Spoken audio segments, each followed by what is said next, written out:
Hare Krishna. Hare Krishna. We're in Brighton. We're not in Kansas anymore. No, we're in Brighton on the beach, Pebble Beach. Yesterday I ran the Brighton Half Marathon. Yay! Well done, well done. And yeah, so today we're reading.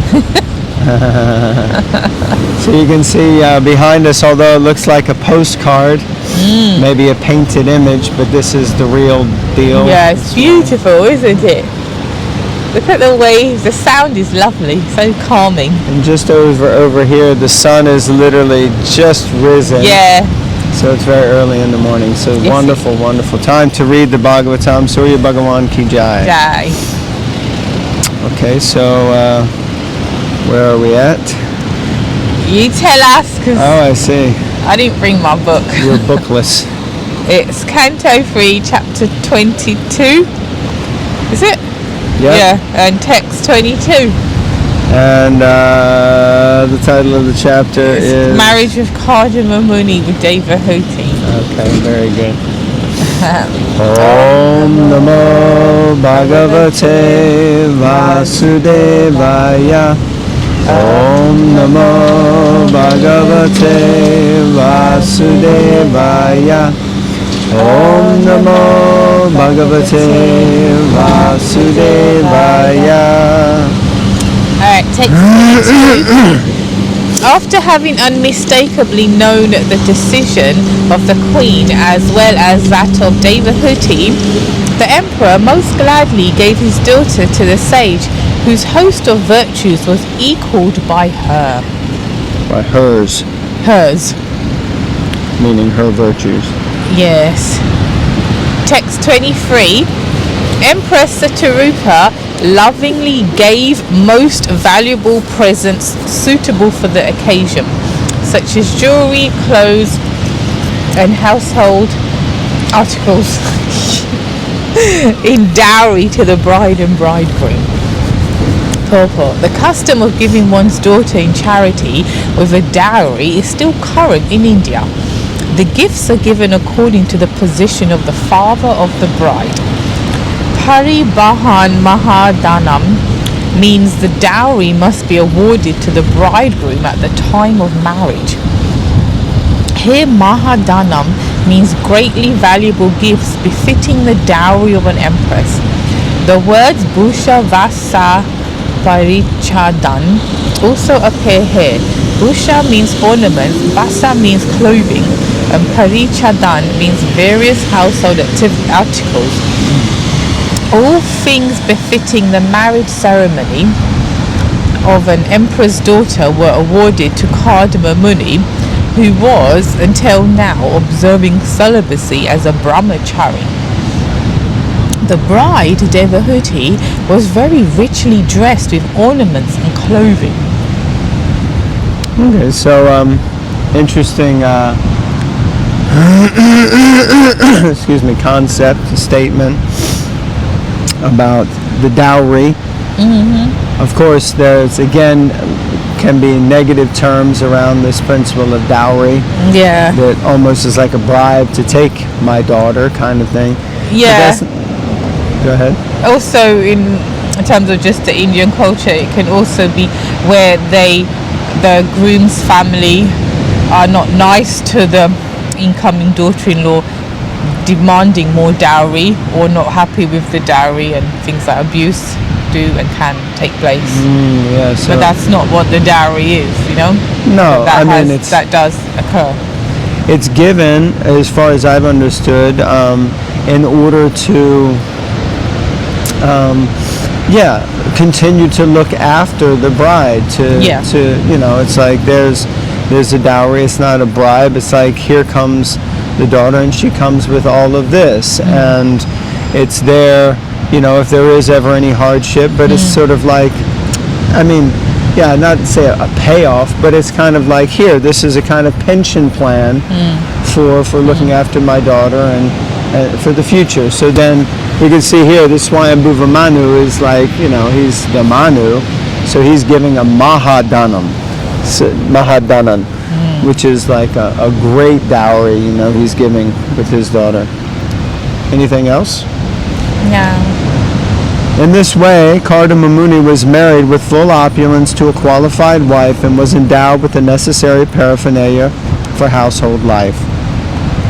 In the Vedic way of marriage, such a dowry is still given to the bridegroom by the father of the bride.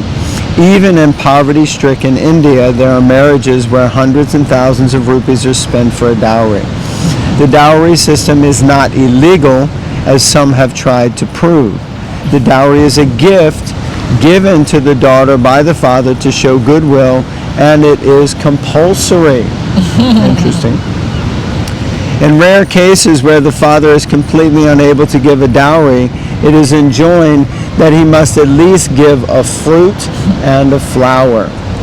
As stated in the Gita, God can also be pleased even by a fruit and a flower. Patram pushpam palam toyam. When there is financial inability and no question of accumulating a dowry by another means, one can give a fruit and flower for the satisfaction of the bridegroom. So there you go. It can be a very simple thing. It's kind of a gesture, as Prabhupada says. It's compulsory. Etiquette, almost. But yeah, because even if you don't have the big jewels and this and that, at least give like it says a fruit or a flower. It's like it seems like etiquette type. It's a gesture of goodwill. Yeah. Like even if someone comes to your house and says in this scripture you can't give them so much nice food, at least give him a glass of water. Yeah, and a like nice receipt. Yeah, nice words and like that. Not like, why are you here? Well, if they turn it unexpectedly, then it's can be a bit awkward. Yeah, but then they're considered Atiti Bhagawan. I know, that's awkward. That's what? Awkward, isn't it? No, it's not. It means you should treat anyone who comes as good as God and show them respect. Whoa. Anyway, that's etiquette. It's a gesture of goodwill. All right, moving on to text 24. Text 24. Thus relieved of his responsibility by handing over his daughter to a suitable man, Swayambhuva Manu, his mind agitated by feelings of separation, embraced his affectionate daughter with both his arms. Purport. A father always remains in anxiety until he can hand over his grown-up daughter to a suitable boy. A father and mother's responsibility for children continues until they marry them to suitable spouses. When the father is able to perform that duty, he is relieved of his responsibility. That's true. I can speak from experience of that stays with them till you die. That's such a heavy burden, especially for girls. Boys as well, but definitely girls. It is a heavy burden.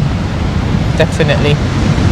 Yeah, it's a call of responsibility, a duty to make sure your daughter is married to a person who's going to look after her. So I think, we have to be careful not to think, relieved of his responsibility, like in a negative way, but it's a responsibility. Until I take care of it, then I feel that as a weight on me, a weight of responsibility. Because especially the daughter should be cared for and looked after and made sure that she's put under proper protection. As Bhagavad Gita explains, Adharma Bibhava Krishna Pradushanti Kula Striyaha, that the women are meant to be protected because they serve a special function within society, or they have, let's say, in general, the capacity to serve the special function of bringing children into the world. And they're also considered, meant to be like meek and humble, so they should be protected and looked after and not taken advantage of and or abused like that. So, any other thoughts? Yeah, I mean, it says in terms of relieved of responsibility because of caring and that, but sadly that's not always how it translates in real life, and you do have a sense of it does go on to the girls, that mood of my parents, you feel a burden for sure. Well, some of that might be also the modern day context, because previously that responsibility would have been taken care of by the parents, means they would have sought out a boy and got the girl married. right? And then that's the kind of end of it. But in the modern day, it's like, oh, let me pick and choose, let me make the decision, let me decide. And that can go on and take ages. And then you might have like a daughter who's at home, you're looking after, who's like in her 30s, moving to her 40s, maybe of unmarriageable, getting towards quote unquote unmarriageable age, and that responsibility and weight is like, oh my God, this is going to be like, that kind of thing. Would you say that that's a possibility?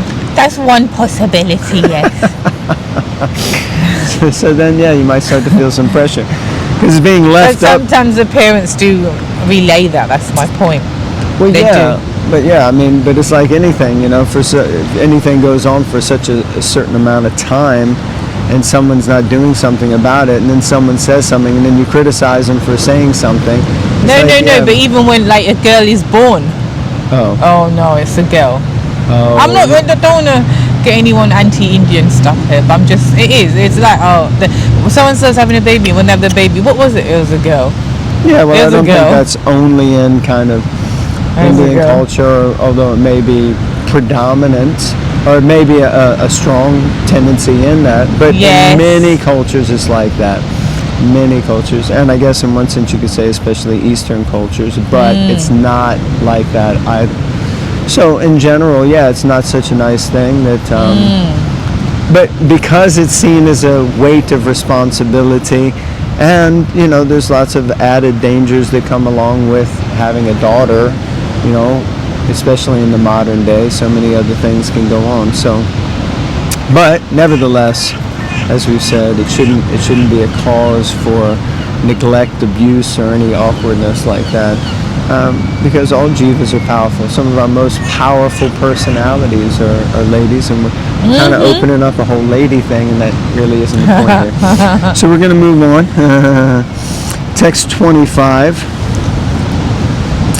The emperor was unable to bear the separation of his daughter. Yeah, that was the other thing, actually, and that's a really important point. That we can see that Swayambhuva Manu was really sad, and I forget the name of the part of at the end of the wedding, where the daughter is leaving and she says goodbye to all the family members. You don't remember it either? No. Videhi, something like that. Something like that. I think it's Videhi, I think it is. Or Vedai, that's it. Vedai. So the Vedai, where basically the daughter says goodbye to the entire family from her side, and then she kind of gets into the car, or would have gotten into the chariot and drives off with the husband to go to his home and theoretically to join his family. And it's such a powerfully sad moment. I mean, you went through it. I was there thinking, what is going on here?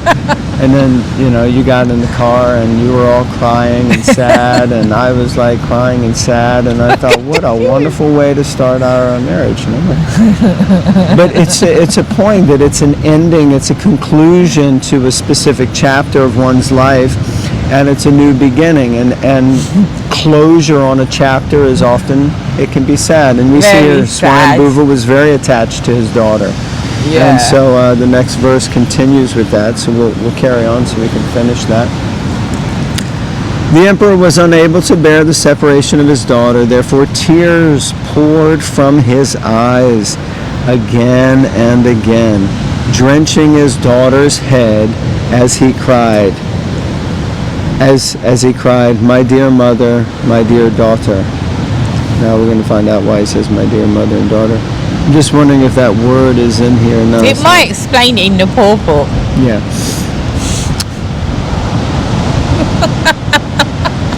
Yes.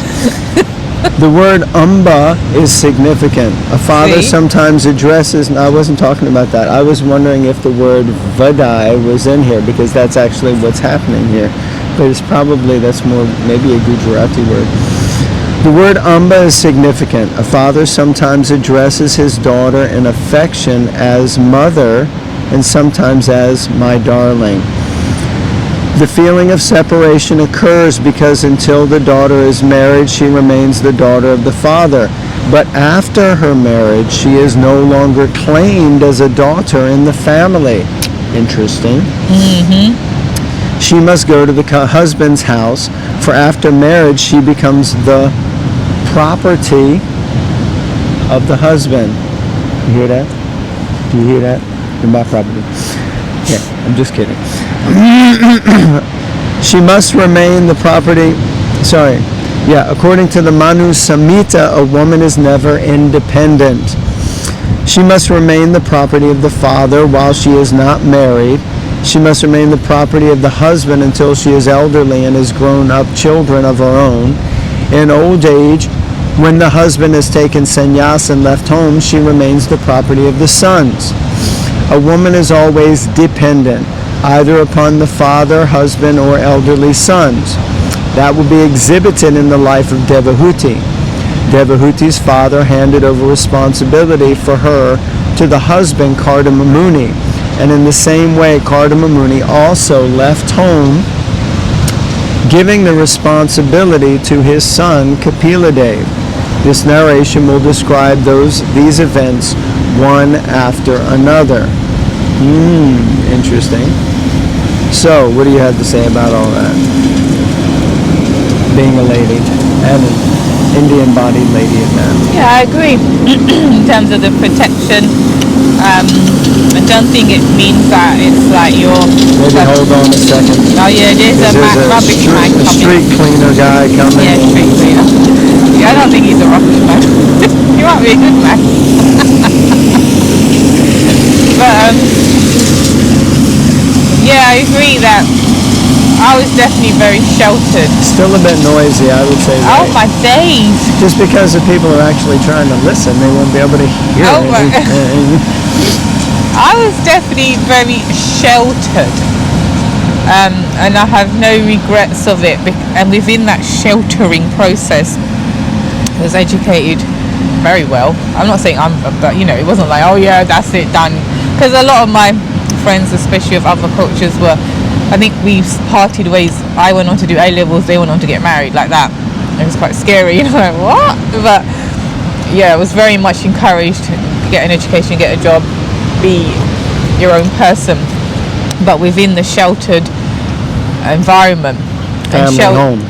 Yeah, home. And then it felt very cozy and sheltered and safe in that environment. And I feel that when I left that environment to go to work, to uni, I was a much better person in terms of my, just, how can I put it, like I was secure, I wasn't insecure in my dealings, and I was there to do what I was supposed to do, which is either to study or to work. It was, I really appreciated it, really. And what about the second phase? We're all eager to hear the second phase. Yeah, I also appreciate, very sheltered, very, there's no insecurity, Where? In my marriage.